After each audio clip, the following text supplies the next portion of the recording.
Hi everyone! Hi there! Hi Dr. Sarah! Hi Jenna! Today we're talking about breaking out of your comfort zone. Breaking out. Today we're talking about breaking out of your So part of how we're doing that is we're in a new location. Yes. We are breaking out of our comfort zone. It's totally different. Totally different. So relaxing. Brand spanking new. Quite relaxing. Feels good. Comfy. Feels we're breaking good. out. Yeah, we're breaking free. And what we did is we found a better location, right? So that's what happens when you break free. Or maybe we'll decide that this isn't as comfortable and we'll go back next week. But we're trying it out. We're trying it out. And the thing about trying something out is what's the worst that could happen? What is the worst that could happen, really? You go back to the old thing. Exactly. Right. You just be like, yeah, no. But you have to be okay with, like, the possibility that it could be really good or it could be really bad. Right. And sometimes I think it's that success that also holds us back, right? Because we think we could try this new thing, and what if it actually works? What if it's better? What if then we wasted amazing? All this time doing this other thing that wasn't that good? Yes, and that's an actual fear. People, I was talking to a friend yesterday about her. So she's having a situation in her family, and she was the one who married outside of the family's expectations. So the family all, everybody had to be approved and rubber stamped, whatever. And her husband was not that. Mm-hmm. Or actually, her first husband was, but then she left him, and then she married a new guy, and her family actually cut her off. Oh, that's sad. And so we were talking about that, and what we came to was one of the reasons they're so angry with her is because she's challenging the norms of the family. She's saying, "I'm busting out," and they're all having to look at their lives and say, "Wait a minute, if she could do that and be happy, then maybe I've wasted 30 years in a marriage that's very, very unhappy and very unsatisfying." Wow. Just because that's what the family expected me to do. So she's kind of holding up a mirror to them, right? Where they have to look at their own lives, and people don't like that. People don't like seeing other people shine because it makes them look at, okay, well, maybe if I had made those decisions, I'd be happy. Mm-hmm. And so rather than saying, well, I'm accountable for not making those decisions, it's easier to blame the other person and say, oh, she's the one. Mm-hmm. And for the person that's at risk of shining, right? You don't know what's going to change in your life. What if this really works? What if you become really successful? What if, people have all these expectations of you and then suddenly you have to work all the time? And, what if you get success? Mm-hmm. Or anything. What if you get happiness? What if I have a friend of mine who's having some weight struggles, right? And she's like, I'm ready for that life that I've always wanted. And being, 30, 40 pounds overweight is actually making me feel bad about me. And she's ready to admit that to herself and take the steps that she needs to take to feel better about herself, right? Sometimes we can use unhappiness as a crutch. Oh my gosh. Because if we're unhappy, then we don't really have to do things in our lives. Yeah, we can just be miserable, we can be lonely, we can be, unsuccessful, we can just hide out. And nobody's going to call us out because they're saying, oh, poor Jenna or poor Dr. Syra. They've had a hard life, so we're not going to expect anything of them. So then we don't expect anything of ourselves, and we get a free pass to just... to stay in the comfort zone. Wander our lives, right? And just stay feeling, comfortable and not really risking anything and not letting yourself down, not letting anyone else down, but also not growing. Yeah, not growing at all. Oh my gosh. Powerful stuff. That sounds, and the thing is, it's easy to talk about busting out of your comfort zone, but when you do it, oh my god, it's really uncomfortable. Yeah. Right? So I was talking a little bit in the Facebook Live about my own struggle with bursting out of my comfort zone. And just yesterday, I had a day where I was just fully immersed in my own negativity and just I didn't know what to do, and I felt so stuck, and I was just in this space of complete... I don't know. It was discomfort. It was very uncomfortable. And I needed to do something different, but I didn't know what. And I felt extremely stuck. And I had no idea what my next move was. So I took some time and I just stayed quiet. And I tried to think, what do I want my life to look like? So I did some journaling. Mm-hmm. And I realized that maybe the direction that I was going in is not the direction that I should be going in. And when you can just let go of any expectations of yourself to live a certain way, then you can get in touch with what you really want to do. And that's when you get some key insights into what your next move should be. And also talking to people helps. So at the end of the day, after I'd done all this journaling, after I kind of realized what it is that I want, I talked to my sister. And she, first of all, reassured me that what I want can actually happen. She was my cheerleader. And she also gave me some really kick-ass ideas for how to make it work. You know? So having someone else on your side really helps. But also taking that time to reflect on yourself is, I think, a must. For me, what I've been noticing is my comfort zone has always been like, there's a problem. Right? So like either I have a problem or someone else has a problem and there's some sort of issue that we need to work on. And what I'm finding over the last few weeks is that there's no problem. Now, you'd think that's an amazing place to be, right? Everybody wants that. But for me, it's actually very different. To not have problems, to not have any complaints, to not have really anything wrong. Because what do you do with your mind? Right. When you spend like yourself. over 3 decades just thinking about problems, and now there's no problems, like, what are you going to do with your time? What do you do? So what have you been doing? I've been playing Pokemon with my 7-year-old. It's really freaking fun. Get the cards. We just got 200 more cards yesterday. Like, I'm just playing with my kids. That, like, going for ice cream, cooking dinner. That sounds bizarre. Talking to friends on the phone. Like, actually, yesterday I called, like, 3 girlfriends from Calgary. Just, like, had, like, half an hour conversations with each of them. That's awesome. Yeah, I'm just, like, just enjoying my life, I guess. It's weird. It's so weird. Like, honestly, we spent 5 hours playing Pokemon. Oh my gosh. That was like, and then like we did that 3 times. Just having fun. Amazing. Not Pokemon Go, not the one where you're like looking on the phone, not that one. Oh, one with the cards. Okay. There's actually like skill involved. Oh, really? Well, not really, but well, sorry, all of you Pokemon players out there who are like going to tournaments and stuff, I'm sure there's skills involved. But for me, yeah, it's just me playing with my kid. So you broke free of your comfort zone, which was but here's the thing. to complain. But I feel like it's like a step out of the comfort zone, but I need to take the total leap because school's about to start. All the kids are going back to school, and it's going to be back into that like very rigorous time schedule. And this person who just, I hate being like locked in on time, and I've created this life where I'm always locked in on time. Yeah. Right? So, because school starts at a certain time, the kids have to be there, which means the kids have to wake up at a certain time, which means everybody has to be asleep at a certain time. So, it's like everything 15 minutes late one place ruins an entire day. And so I have to get back, like, it's been summer, and so we've been, like, really relaxed, and so now it's going back into that old pattern of time, but doing that from a place of no complaining and a place of, like, nothing's wrong. Yeah. It would be really easy for me to start getting mad and complaining about rushing. Yes. Yeah. Right? Or not having enough time for stuff. Yeah, and it is, like, when we're talking about comfort zone, complaining is what we're used to. Like, we're used to focusing on what's wrong with our lives. And I don't know why, but that's what all of us have done from the time that we, probably became a teenager. I listened to my grandma talking to her friends, and all their questions are like, how are you? How's your health? How's your knee? How's your hip? Oh, yeah, you had that hip surgery. It's all about, like, their problems. Yeah. Their health. For her, it's health problems, right? Oh, yeah, and your friend's husband died. How's she doing? It's like all, and it's a way of maybe showing care or showing concern. But what it ends up being is people just complaining about their problems. So what would it be like to change that conversation? So next time you're talking to a close friend, instead of dwelling on, their problem with their husband or problems at work or problems with their health, you could talk about, like, what's going right with your life? What are you really passionate about? What are you excited about? And talk to yourself about that too, right? We have a lot of self-talk. We talk to ourselves all the time. All the time. Imagine if you were to change that conversation with yourself and talk about what you're really proud of and what you enjoy doing and what makes you feel good about yourself and how you've been able to help other people and how you've been able to help yourself.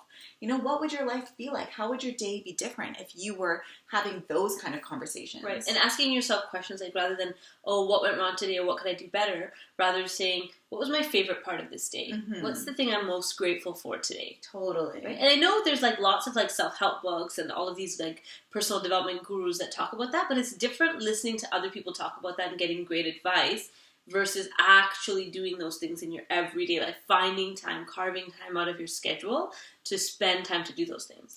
Because changing your life, it's kind of an ongoing, constant process.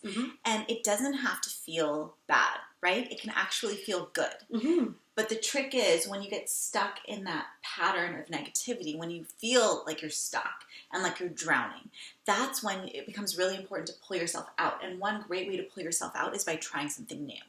Right. And that's what we're talking about, breaking out of your comfort zone. Mm-hmm. So what and it could be anything, any small thing, right? It could be as simple as a new nail color, right, Jenna? Yes. Although if I didn't like this color, it would be a very different conversation, I think. Like, why did I try that new nail color? Damn it.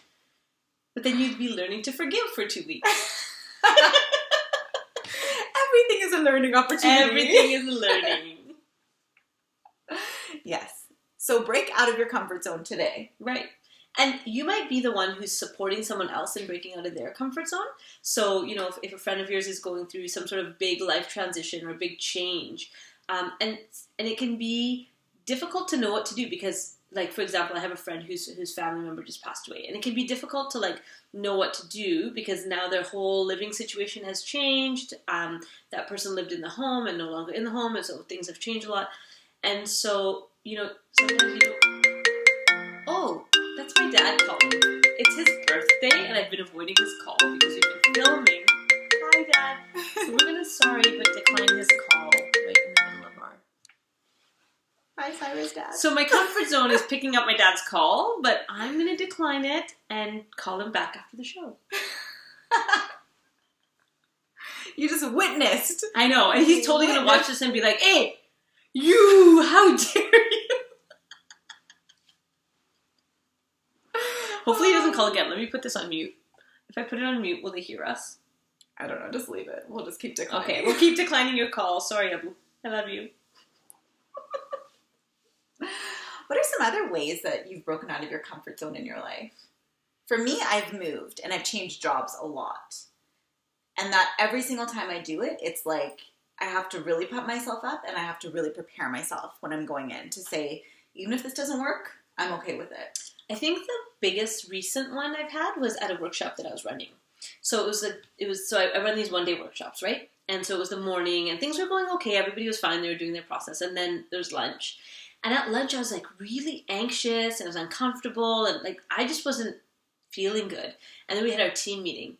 And in the team meeting, my team called me out and they said, you know, you haven't really been here. Like, we haven't been able to like feel you. Like, where are you? You're like distracted. You're somewhere else. And so then after lunch, I came back and I stood up in front of the group and I told them, I said, I have to admit something to you. I haven't been authentic. And I told the whole group of like 30 people that I have been holding back my tears all morning. Because there's some really, really emotional things that happened in that room. But I thought, oh, I'm the facilitator. I'm the workshop leader. Like, I can't break down and cry because I'm in charge here, right? But I told them, I said, I've been like swallowing back my tears and I haven't wanted you to see me vulnerable. And as I was saying it, of course, I'm like kind of tearing up and like getting emotional, right? And when I did that, when I broke out of that role of like, okay, a facilitator has to behave this certain way, the entire group changed. Like, we gelled. It's like we became a family right there in that second because I was willing to do something that was completely different than any other facilitator they'd ever seen. And I didn't do it for that reason. I just did it because my team, like the people who were watching me, said, you know what, Syra, like this isn't the you that we know. And we want them to see the you that we know. So wow. it was breaking out of your comfort zone. Right? Holy. Because like, yeah, if the leader of the workshop is crying, like, hello, what's everybody else supposed to do? But I had this belief in my head of this is how you behave when you're in a leadership position. And I think those beliefs and those kind of assumptions have kept the world the way it is all of these decades and centuries. And it's time for new leadership. It's time for a different way of looking at how do we actually do this work. Yeah. And vulnerability is huge when you're taking a big leap, right? Because if you're not being true to yourself and if you're not showing your true self, then the leap that you take is going to be the wrong one, right? Like, it's going to take you in a direction that you don't really want to go. You have to be vulnerable and authentic in order to see where your next step actually should be. Because that's the scary part about leaps, is that it's a risk. You're always risking, you know, what's going to happen on the other side of this. And if you keep leaping from a place of inauthenticity, then you're going to keep moving further and further away from your true purpose. From your purpose. Because sometimes we break out or we do something different because the people around us say, oh, you should do this now, right? Wouldn't it be great if you did this? Yeah, or like, oh, maybe I should do more school, or maybe I should do more something else that has nothing to do with what you really want, but the people around you are saying, well, maybe you should try this, or maybe you should go for this. And then when you take those steps, you can actually get kind of bitter and resentful because it was never your idea to begin with. Yeah. Yeah. So when you're thinking of an idea, I would suggest writing out what your life would be like if that were to happen. So if I was to go full force and become this person, how would my life look? What would be my daily process? What would be my routine? And does that fit with what I actually want? Mm-hmm. And, or you could also just write out, what do I actually want my day to look like? So I wake up at this time, I spend an hour doing this thing, then I go here, and this is what it's like, and then I do this, and then I do that, and then I come home, and then I do this, and that's my day. And then what's really important is not being then attached to how you get those results. Yes. Right? Because we might say, oh, once I become a successful lawyer, then I'll have these big holidays that I always wanted. Rather than saying, well, what I really want is the big holidays, and how I'm going to get them. Oh my gosh, now I just married this surgeon who has all this money, and now we're going to go on these holidays. So just don't be attached, right, to the way that you're going to get there. Just say what you want. Because when we think too much about the how, we get really locked in on the small details. Like today, brainstorming. We can talk about that. Brainstorming today. So we were thinking, okay, we had a vision, right? And our vision is to put out this 5-minute clip, which you will eventually see, and it'll blow your mind. But we started to think all about the hows. Like, well, we're going to need a videographer. We're going to need this. Who are we going to call? How are we going to get this person? So we had to eventually step back and say, how doesn't really matter. We just have to go from where we are right now. Where's the what? Like, what are we actually trying to do? Mm-hmm. And then the steps to get there, we'll take unfold. Those. Right. You just have to take it one small step at a time. Because I think that's one of the kind of tricks of our ego or our critical mind or whatever you call it to stop us from actually making any changes. Yeah. To say, well, yeah, you want to do this 5-minute clip, but what about this and what about this and what about this and what about... So just forget about the whatabouts and just go back to what's the first thing we can do. And then we talk about the next thing. And then we can talk about the next thing. And it should feel good at every turn. Like there should be that feeling of, people talk about alignment. It should feel like relief, you know? Okay, we can do this. If it doesn't, if you feel like there's a lot of barriers, you need to take a smaller step, you know? Right. You need to back it up and do something a little bit smaller or a little bit different. And the thing about comfort, right, is that when you're stepping out of your comfort zone, there will be a period of discomfort, right? There will be a period where you're like, well, I don't really know how this is going to be, right? But when you're doing something that's actually for your highest and best, then that'll go away, right? That'll go. And if it's lasting, like if you stepped out of your comfort zone and like 2 months into it, you're still feeling bad, well, time to make another adjustment, right? Because maybe that wasn't exactly the right zone for you to go into. Yeah, and I think it becomes really important to listen to yourself and to try to kind of figure out, okay, is this excitement or is this fear? Because if it's fear and if you get this feeling of dread, like I'm doing something that I don't really want to do, but I'm doing it because I think it's going to get me to this place, then you have to totally step back and figure out where's that place you want to be and just dwell on that place that you want to be. Clear your mind and the answer will come to you. The answer and the people will show up and the opportunities will show up. And it's hard to really explain. It's like almost like this magical alignment that happens when you're aligned. Yeah. And that alignment process, I mean, you're constantly refining it, right? So you can feel aligned for 10 minutes in the morning and then an hour later you're not aligned anymore. So you have to keep going back to that place of like centering yourself and saying, okay, the answer will come. Like that's a very important phrase that you can even keep repeating to yourself. The answer will come. It'll come to me. And then it does. And then it totally does. Sounds really kind of woo-woo. But it works, right? The answer will come. The answer will come. But it totally does. And the thing is, we're only going to tell you stuff that's worked for us. Yeah. Right? So it's like, we've tried and tested this, and it totally works. When we're able to move aside the doubt, move aside the complaints, move aside all the, like, barriers and obstacles and all other people's voices, and actually just focus on what we really want, it starts to come. And you know what's really sneaky and tricky about your ego? So believe it or not, you have this force inside you that's, this is going to sound horrible, but it's kind of working against you, right? All the time. So there's your true purpose, and then there's this ego that's constantly trying to like knock you off, which is off course, which is why we tend to feel like when we get too happy, we get scared. And we tend to sabotage ourselves, right? It's this force that's working against you. We'll call it your ego. So the tricky thing about your ego is right when you're on the verge of breaking through to something that's really going to change your life, your ego will stop you and tell you to like check Facebook or check your email or do something that's totally not going to keep you in line. So what I do is, and I did this yesterday when I was going through my day of like total transformation, I sat And I had my coffee with me and I just sat and I said, okay, the answer will come to me. I just need to like clear my mind and just think about it and the answer will come. And I just cleared my mind. And I could feel it. Like there was so many instances where I said, well, maybe I should just check my Facebook messages, or maybe I should just contact this client because I've been meaning to contact them, or maybe I should do this. And I forced myself to like stay seated. And then the answer came. But like I had to work through those distractions. Like I had to actually tell myself, no, I'm not going to get distracted. I'm just going to keep at this. Mm-hmm. Did you set a timer, or how did you do it? No, I didn't set a timer. I just told myself that I'll know when the time is right to stop. Cool. Something happened on our screen? No. We're still there. Lots of distractions today. As we break out of our comfort zone. Yes. So how do you do that? Like, how do you stay aligned? And when do you recognize that you're falling out of alignment? For me, I gauge my mood. So my mood is a great indicator of if I'm aligned. So when I'm irritable, when I'm grumpy, when I'm kind of, and okay, let's be honest. Being a mother of 2 young children gives me lots of opportunities to be irritable and grumpy. Lots. My 3-year-old has started saying to me, you're being a mean mom right now. So that's a great indicator to me, like, oh, oops, right?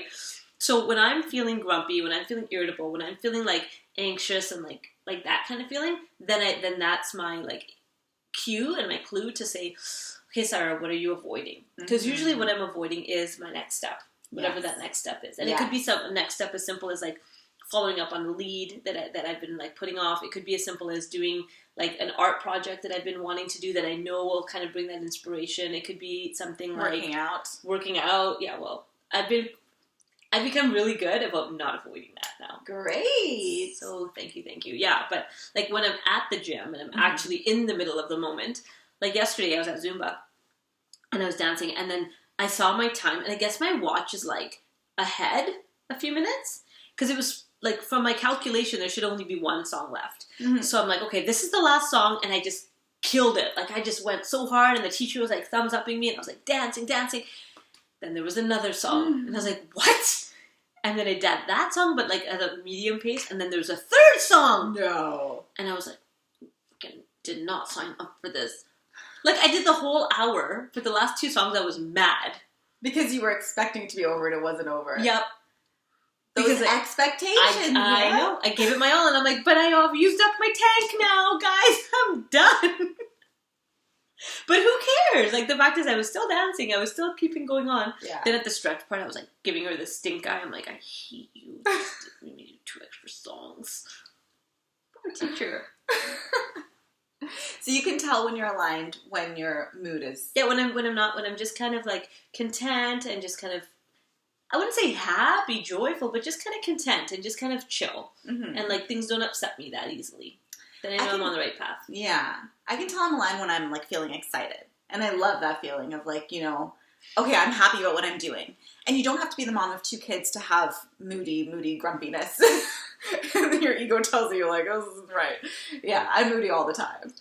So when I'm not moody, then I'm like, oh, I'm aligned for 5 minutes of my day. Yeah, I'm generally happy. So happiness is not a great indicator for me because that's my standard.